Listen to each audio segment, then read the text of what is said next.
Hey guys, Pieguyrulz here, and I thought I'd do something a little bit different this year with the holiday reviews. This time I'm going to be reviewing them all in one big video, like I do with SpongeBob. This should definitely be interesting, because about half of these I saw a lot as a kid and remember pretty vividly, and the other half that I didn't see very often, if at all. And in most cases, that's for good reason. But let's not waste time. Let's get right to the reviews. So let's get things started with a What a Cartoon short. For those of you who don't know, What a Cartoon was the cartoon anthology series on Cartoon Network that ultimately led to the Cartoon brand being formed. Think of it as a pilot, if you will, which is quite fitting because this series featured a lot of shorts that would go on to become cartoons, like Dexter's Lab, The Powerpuff Girls, and Johnny Bravo. But for every memorable short on the show, there was like 3 or 4 that were not very good. But hey, that's the entire point. You throw a bunch of shorts at the wall and see what sticks. One of those shorts was George and Junior's Christmas Spectacular.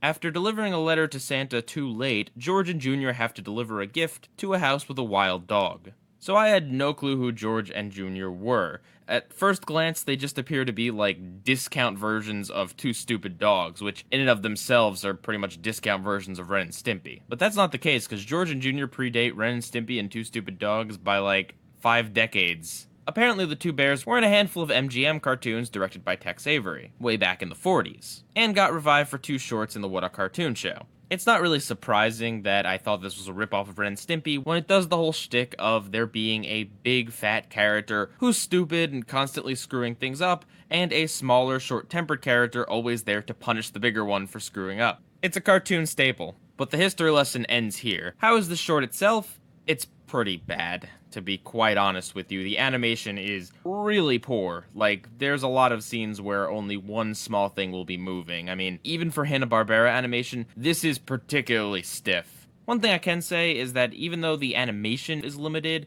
the drawings themselves are kind of creative. They're definitely going for that abstract stuff that Ren and Stimpy does, with characters making all sorts of crazy faces and gestures. In terms of the story, this is just very minimal, very been-done-before stuff. Combine the typical plot of characters having to fill in for Santa with typical plot of guard dog prevents characters from getting somewhere. You've seen it a million times with cartoons, but considering this is a gag-based short, it's alright if it's a little bit predictable and cliche in the story department, as long as it's funny. And there's the biggest problem. It's not funny. And I guess it goes back to the fact that I've seen these type of characters a lot. I've seen this shtick where the small guy gets mad at the big dumb guy. It's just not really funny or interesting here. And when I don't find the central shtick of the characters to be funny or surprising or interesting in any way, then of course the entire short is gonna flop. And I'm sure back in the 40s that shtick wasn't totally played out. I'm sure some of these style gags would have worked a lot better back then, but this was made in 1995. By then, we already had Ren and Stimpy, and we know exactly how this goes. And even though I'm not a big fan of Ren and Stimpy, I can tell that they do that style humor way better than this short did. And, of course, being as gag-based and silly as it is, there's not really any sort of heartwarming or Christmassy moments that can otherwise redeem an episode that's not particularly funny. So, yeah, overall, this thing is just not interesting in the least. If you want to see some good animated shorts that are gag-based like this, then look to classic Warner Brothers cartoons, because they blow this way out of the water. Really, the only thing interesting or memorable about this is how creepy Santa is. His body is a perfect circle, his skin tone is turquoise, his eyes randomly bulge out, and the way he just kind of rambles when he talks is just eerie. Now it's time for Johnny Bravo's first Christmas episode, 'Twas the Night. After mistakenly hurting Santa, Johnny must fill in for him to set things right. Have I mentioned I love it when stories are all told in rhyme? Oh yeah, I did, last year, about this time. It just fills the episode with so much charm, though if done poorly, it can cause a lot of harm. I'm gonna stop rhyming now because I really just kind of want to talk about this episode freely without having to be constrained by what words I can rhyme. So this short actually really surprised me. Of course I remember watching it as a kid, and I remember liking it, but I did not remember it being this good. The rhyming thing really does add a layer of charm and makes the episode stand out amongst all others. It seems to fit really well with Christmas episodes. And we probably have Dr. Seuss and the Grinch to thank for that. And I should note before someone corrects me that the entire thing isn't technically in rhyme. There's a few one-liners that characters have that breaks the rhyme, but there's not many, and they're mostly just throwaway one-liner gags, so it's not a big deal. The episode is like 99% in rhyme. But all that rhyming stuff aside, the meat of the episode is actually really nice and not mean-spirited at all, surprisingly. I kept expecting there to be some sort of dark twist to it all, but no. Santa's not really mad at Johnny, he just knows he's an idiot. And Johnny does a really good job as Santa. He only actually screws up one delivery. And it's to his mom, showing that he was thinking about all the world's children and not just his family. Even the ending isn't mean-spirited. It does have a joke that Santa's coming back for Johnny next year for round 2, and he gives Johnny some boxing gloves, but that's all in good fun. Santa doesn't feel like a real jerk, just that he's messing with Johnny a little bit. Granted, there really is a round 2, but we'll talk about that when it comes up. Seeing as this segment is in the 4th episode of the show, I didn't expect there to be so many cameos from characters. Like the mayor of Aaron City, Jungle Boy, that one bear with the alarm clocks, and even Scooby-Doo. And speaking of Scooby-Doo, the comedy in this episode is really on point. What Johnny gives Scooby-Doo, as the narrator says, isn't a box of Scooby snacks, it's speech therapy lessons. And of course, there's the obligatory jokes about the mayor being corrupt, and even a subtle one about the mayor cheating on his wife. And there's all sorts of sight gags with Johnny delivering presents around the world. It's really jam-packed with action, sweet moments, and comedy. It's amazing how much they were able to squeeze into 7.5 minutes. And it goes to show that just because a plot device is cliche, like having the main character deliver presents to Santa, doesn't mean that it can't be interesting. And that's the benefit of a show's style, and Johnny Bravo is just dripping with style. Though it utilizes something we've seen before a lot, it puts its own Johnny Bravo spin on it. Go ahead and use the cliches as long as you're going to do something with them. And lastly, I have to mention the first thing that I noticed about this special. It's narrated by Adam freaking West. I know he does a lot of voiceover work for cartoons, but he is such a pleasant surprise in this episode. He has a great voice for narration. It's soft and gentle and easy on the ears without being boring. I love this episode, and it proves that you really don't need to do anything big, elaborate, and crazy to have a good Christmas episode. It's everything you'd hope for and more from a Johnny Bravo Christmas episode, and I really recommend you check this one out. Happy Baboon Holidays. When Weasel takes in Baboon's family, Baboon gets jealous. So again, this style of humor is very quick, very visual gag based, and very much like Ren and Stimpy. It's over the top, it's loud, it's crazy, though this episode is definitely coherent and not incredibly surreal. As a whole, I have to say this short is pretty lackluster. There's certainly nothing wrong with it. The episode basically goes through the motion of a Christmas episode, with Baboon's family arriving and Weasel taking them in after they get frozen outside when Baboon neglects to bring them in. And then you play through the typical I Am Weasel shtick where Baboon gets super jealous and he throws a tantrum and then Weasel has to come in and bail him out and make him happy. In the laughs department, there's a few jokes, but nothing revolutionary, nothing amazing, nothing really even worth mentioning, to be honest. But this episode does hit on some Christmassy notes. It does have a happy and kind of sweet ending. It does feature the spirit of giving. Santa Claus makes a little appearance. So it hits about all of the points that a typical I Am Weasel episode would, with a few Christmassy moments in there. I just don't find I Am Weasel to be that interesting in general. And though it hits the points, it's not like it does anything particularly well. The comedy is just kind of okay. The little sweet moments are there, but they're not fantastic or brilliantly done or anything like that. If someone else in my family really liked this special, then sure, I wouldn't mind watching it with them. But there are so many episodes out there and so many shows that are a lot better than this that I really don't see the point in seeking it out on your own. So, kinda bland, but certainly not bad.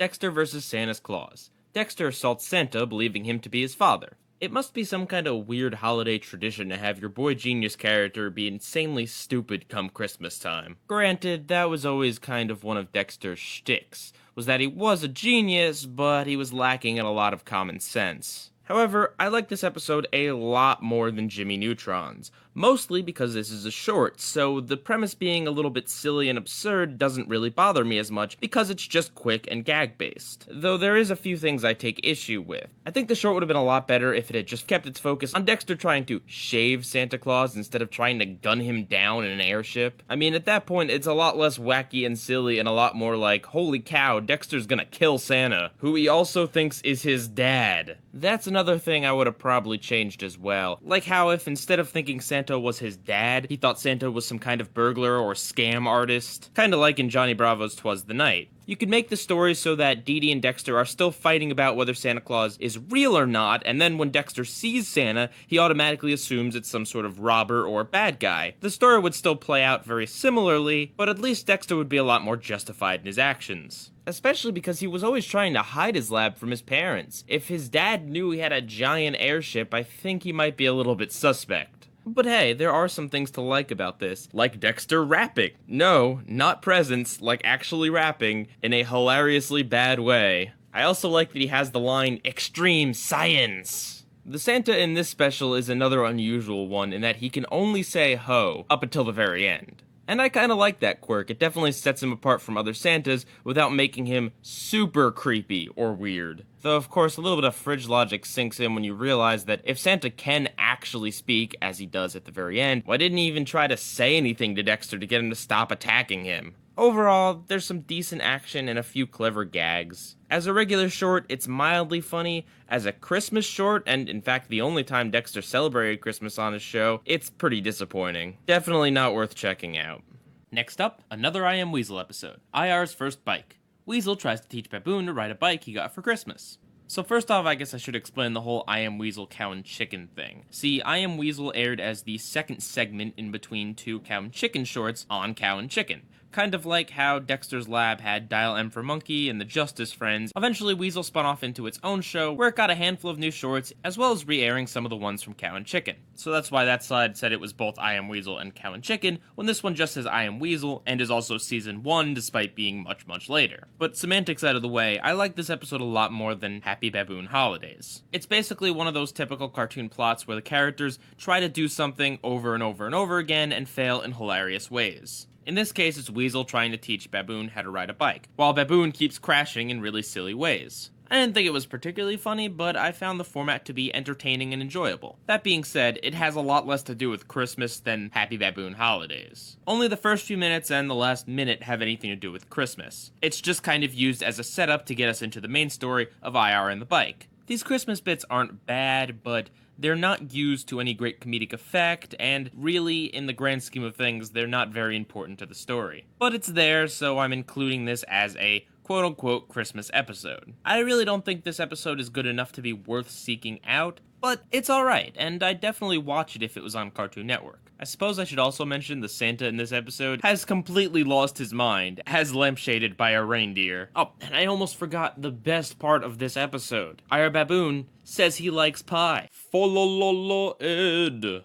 Ed brings Christmas to the cul-de-sac in July. Before we really dig in here, I'd like to point out that this is the first cartoon Christmas episode that actually aired in December. It's also the first one that's 11 minutes long-ish. And of course, the first one to actually air in December takes place during the summer. Go figure that one out. But anyway, this episode is another real classic. In particular, I really like the opening bit, even before they get to the Christmas stuff. The episode opens with Ed and Eddy messing around in Double D's parents' room, with a lot of good gags and really high energy. For every over-the-top visual gag there's also another more subtle word-based gag. Like the fact that Double D says there's no kissing in his parents' room, which seems like a normal thing to say when your creepy dim-witted friend is fastly approaching you with mistletoe. But when you think about it a little more, especially conjoined with the fact that Double D's parents sleep in separate beds, it gives some really interesting implications into Double D's family. The rest of the episode is no slouch either. It features a pretty creative scam from the Eds in singing Christmas carols and making people pay them or they won't stop. You get to see plenty of karmic justice for Eddy's jerky behavior. And of course, you get to see Ed bring Christmas cheer to everyone. And it's definitely a nice change of pace to see that at the end of the episode, Ed doesn't get punished for Eddy's actions. There's even a really sweet moment where Jimmy offers his piggy bank to Double D, even though Double D was about to smash it as a part of Eddy's scam. Yeah, the episode has a few moments that are really sweet like that, but of course, the episode never gets too sappy with anything. Every time there's a sweet moment, Eddy's just around the corner, ready to act like a spoiled, selfish child and ruin it, but in a very likable way. Oh, and I should definitely mention that Eddy says in this episode that he doesn't like Christmas because all he ever gets is clothes. It plays out like a very typical Ed, and Eddy episode, and I mean that in the best possible way. And while there is a more fitting episode of Ed, and Eddy to watch for Christmas, which we'll be getting to shortly, I would definitely say that this is worth checking out at any time of the year, as long as you like Ed, and Eddy. And I really don't think I have anything bad to say about it, so let's just move on. Home for the days. Sheep visits the farm to get away from a kidnapper. Of all the cartoons, I would have to say I remember Sheep in the Big City the absolute least, even behind Robot Jones and Mike Lewinog. Hey, whatever happened to Robot Jones? So was this a wonderfully pleasant surprise, or is there a good reason this show disappeared from my memory and the airwaves? Yeah, there's a good reason. I don't find this show funny at all. And I find its numerous gags, fake commercials, and little sketches to just go on forever. If you don't know, Sheep is kind of a variety show in the way that between commercials, they would do things like fake commercials and quote-unquote history lessons and little things like that. And in this episode, they are tied into the main plot in that the holiday being celebrated is called Clearance Day, and the little short segments talk about the history of Clearance Day, as well as some stuff to buy for people for Clearance Day. But oh man, does it just go on and on. This is the first cartoon Christmas special to be 21-ish minutes, and trust me, it feels like it. The plot is not the main focus here because so many gags and so many weird things happen that it's really just an afterthought and incredibly bare bones. To try and sum it up would basically be Sheep gets a letter from the farmer telling him he wants Sheep to visit for the holidays. Meanwhile, Sheep gets bought by this little girl like what happened in Cat Dog Christmas, but then he escapes and goes to the farm because he wants to get away from the kidnapping little girl and the military, I guess. And then through a plot device that is literally called plot device, the military knows where Sheep is and try to take him from the farmer's house, and then the day is saved thanks to a little urchin boy that was randomly in the farmer's house. But actual plot points like that only take up about 5 minutes of this thing. The rest of it is the narrator recapping events we saw before the commercial, as well as the stupid little side sketches and a bunch of overly long gags within the actual Sheep episode itself. And the best way I could describe this humor is that it is extremely cheesy to the max. Sometimes I find that funny, but because it's just so much of that all the time in this episode, I just got so sick of it so fast. This thing is too random and weird for my tastes. But on the upside, I would prefer a show that tells a lot of jokes that I don't find funny to a show that just doesn't try at all. I mean, a comedy show that doesn't try to tell jokes at all. Because hey, I'm sure some people out there like this style of humor, and if you do, you're in for a treat, I guess. In terms of it being a holiday-themed episode, it doesn't have anything heartwarming in the least. Which would be fine if the jokes were funny or the focus was actually on the plot instead of it being just an afterthought. But as it stands, I really did not like this. There's no kind of official release for Sheep in the Big City, nothing on iTunes, no DVDs, nothing as far as I could see. And although it is a shame to have a show have no official release, I can kind of understand why this show was passed over. No offense to anyone who likes it, but I think it's pretty bad.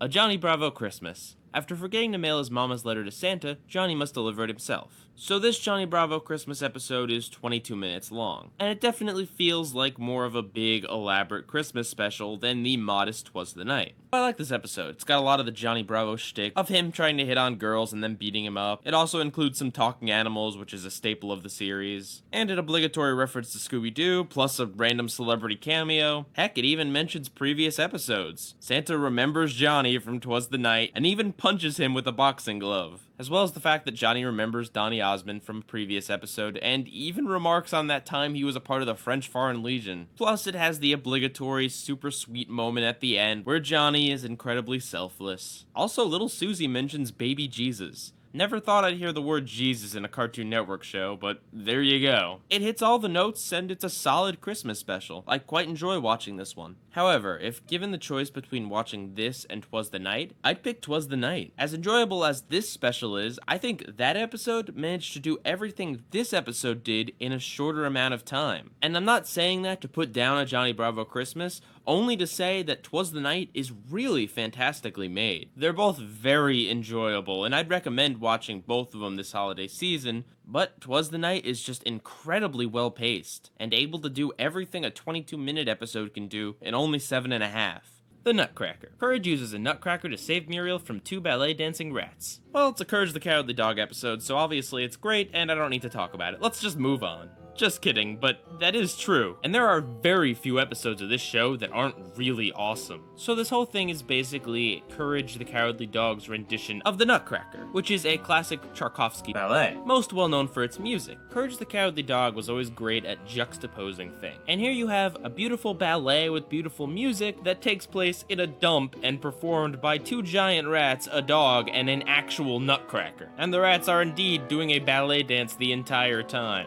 The episode doesn't have too many laughs, though there are a few, like when Muriel gets replaced with a bunch of tires shaped like her, but comedy isn't really what Courage is about. It's about atmosphere and a lot of other things, and a big part of this episode is the music, as well as some of the dancing. I also very much like the use of the nutcracker in this episode. Courage finds an old nutcracker and he uses it throughout the episode in a few creative ways to help him beat the rats. And it's all really imaginative. He uses the nutcracker to help him climb a mountain of garbage, dig a hole, and even fight off the rats in the end. And of course, because it's Courage the Cowardly Dog, there is a really sweet moment at the end. Eustace takes the nutcracker and then violently uses it to crack a walnut, only to break all the nutcracker's teeth, finding out that it's an antique and doesn't actually work. He hands it back to Courage, and at first you think Courage is going to be all sad because he kind of broke the nutcracker, but Courage just opens his mouth to reveal his horribly damaged teeth and show that now him and the nutcracker are one of a kind. This is definitely the most powerful and strongest connection I've ever seen on television between a nutcracker and a dog.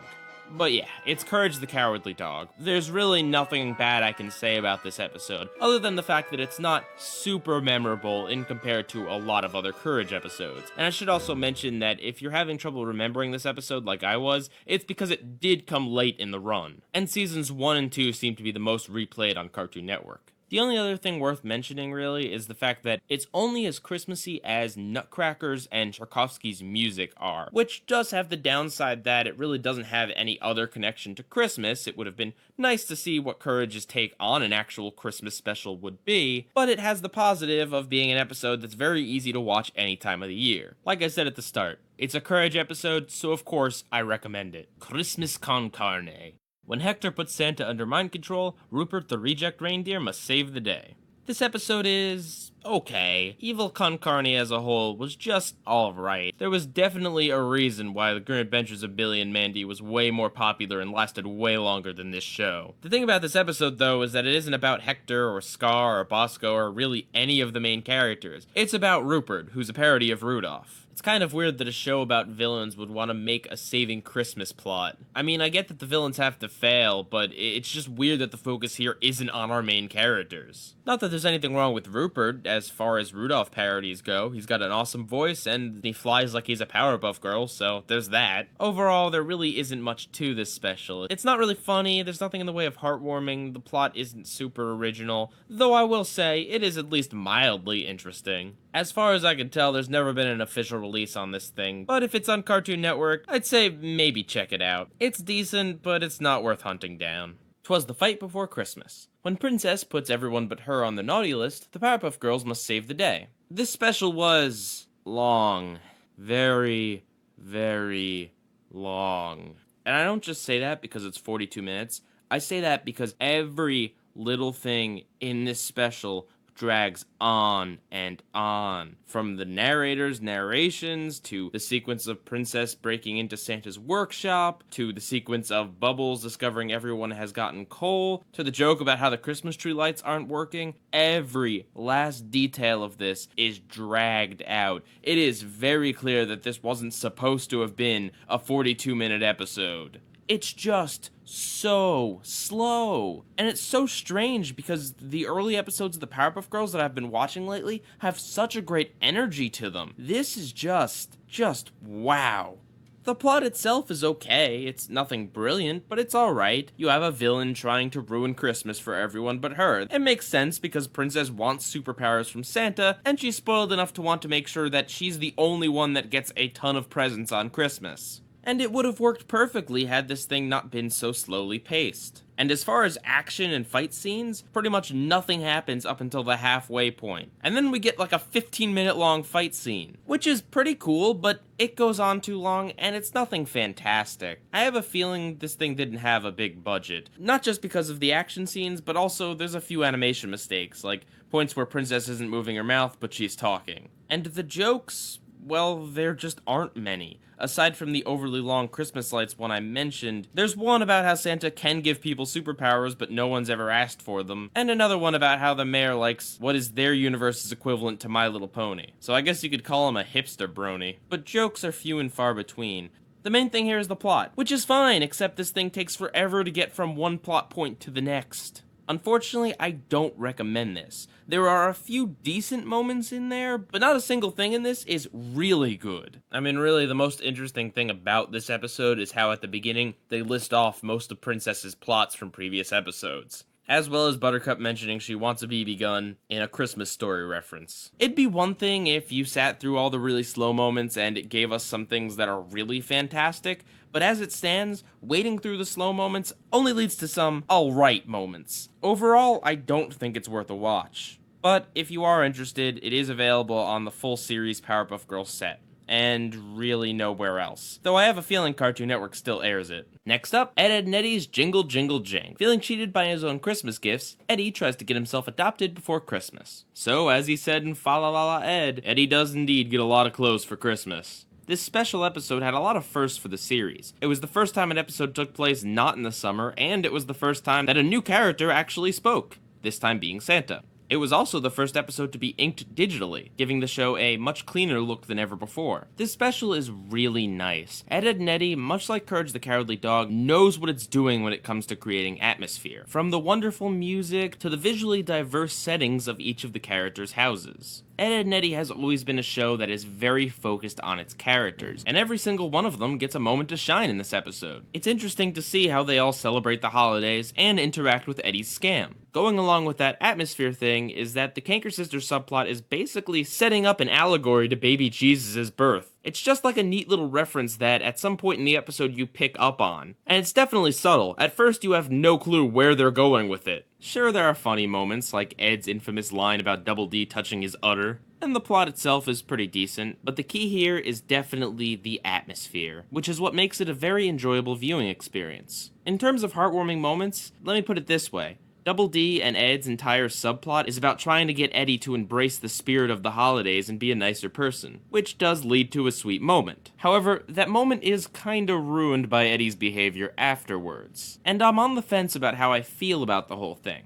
On the one hand, yeah, it would have been nice to have ended this episode on a genuinely sweet note with Eddy learning his lesson. On the other hand, though, that's kind of a boring ending, and I don't really know if it fits in with Eddy's character. Though they did let him learn his lesson in the movies, so I don't know. But I can say it is pretty funny just how fast Eddy can go from being nice and learning his lesson to complete selfish monster again. As far as his jerkiness throughout the rest of the episode, I think it's perfectly fine. First of all, it's pretty much a tradition to have a Christmas curmudgeon, so it certainly works for the Christmas special, but what also works about it is that Ed, Double D, and the entire neighborhood call Eddy out for his horrible behavior. And it even comes from a somewhat justifiable place. Yeah, it kinda stinks to get clothes for Christmas as a kid, especially when you know all your friends are gonna get cool stuff. That doesn't mean you should forsake your family and try and get yourself adopted, but Eddy's frustration does come from a realistic and understandable place. It would have also been nice in the ending if Ed and Double D did get away from the Cankers, because really, they do not deserve that treatment. But that doesn't ruin what is otherwise a very enjoyable special. Oh, and I should also say this is probably the only Christmas special I've ever seen to actually reference Christmas crackers. It's a popular thing to do around Christmas time in the UK and I guess a few other places. My family does it every year because my descendants are from Wales. They're basically these tubes that you take one end of and another person takes the other end of, and you pull them and there's a little spark and then there's a toy inside. Whoever gets the middle piece attached to their end piece gets to keep the toy and the crown and all that stuff. Or one person can just pull on both sides like they do in the special. Billy and Mandy save Christmas. After Santa is turned into a vampire, Billy, Mandy, and Grimm must save him. Let me just tell you right off the bat the best part of this special. Gilbert Gottfried playing a monstrous vampire Santa Claus. This is one of the best examples of casting I've ever seen, and it definitely makes the Grim Adventures Santa stand out. Also, Malcolm McDowell plays the head vampire, which is pretty awesome as well. So, with this being Billy and Mandy, of course it's going to be a lot of dark humor. And there's nothing wrong with that. When you see so many Christmas specials try to be heartwarming and sweet, it's nice to have one or two that's dark and edgy. I'm gonna be honest and say, when I was a kid, I used to find Billy's antics to be hilarious, and now as an adult, not so much. They're mostly pretty annoying. So I didn't really find too much of this to be funny, except for a few one-liners. But it had a pretty good plot with some good twists and a nice action sequence or two. So it definitely kept me entertained. Oh, and this has to be the only time in history that Santa Claus's naughty and nice list has been used as a metaphor for dirty things you can do on the computer. Also of note is the fact that Scar is in this, despite the fact that Scar was also in Christmas Con Carne, where there was a different Santa Claus that definitely wasn't played by Gilbert Gottfried. You know what? Just this one time, I'm fine with continuity being broken, because it meant we got Gilbert Gottfried. Aside from Billy, though, there were a few things that bothered me. Like the fact that there are 2 songs in this, and they both kinda suck. One is just Mandy quietly singing a Christmas song, and the other is Grimm and the head vampire singing a song about traveling or something. Both of these could have been big, over-the-top, and catchy music numbers, but instead they're just kinda quiet things that happen.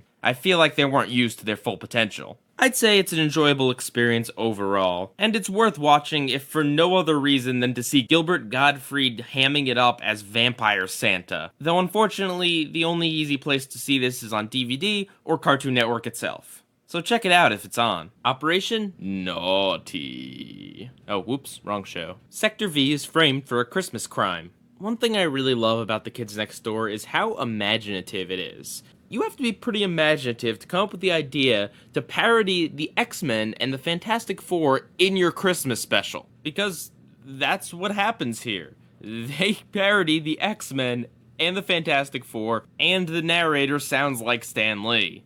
So yeah, the members of Santa's Alpha Strike Squad are Wintergreen, who's a parody of Wolverine, but instead of claws he has peppermint sticks. The Nutcracker, who has teleportation powers and his name is a pun on Nightcrawler, Snow Angel, who can fly and has power over snow like Storm, and Carnivorous, who's covered in pine needles and a reference to Colossus. And opposing them is the Faculty Four, who are substitute teachers who want more people to be aware of Substitute Teachers Day. Mr. Physically Fit-tastic, the Unintelligible Tutor, Thesaurus Rex, and the Human Text. I mean, what is there even to say about this episode? It features some great action, a nice twist, and has a lot of sweet moments between number 3 and number 4. Oh, and there is tons of Christmassy references. There's a reference to Grandma got run over by a reindeer. The Alpha Strike Team's final attack is the 12 Days of Christmas, and if you look closely, most of them are puns, like one of the members of the Partridge Family is inside of a pear tree. The only real complaint I have is that you would expect to see more interactions with Santa Claus and the kids next door. When you really think about it, Santa Claus would probably be the best adult ally the kids next door have. You'd think they would have made a bigger deal out of the fact that Santa Claus is probably the greatest good adult on the show ever.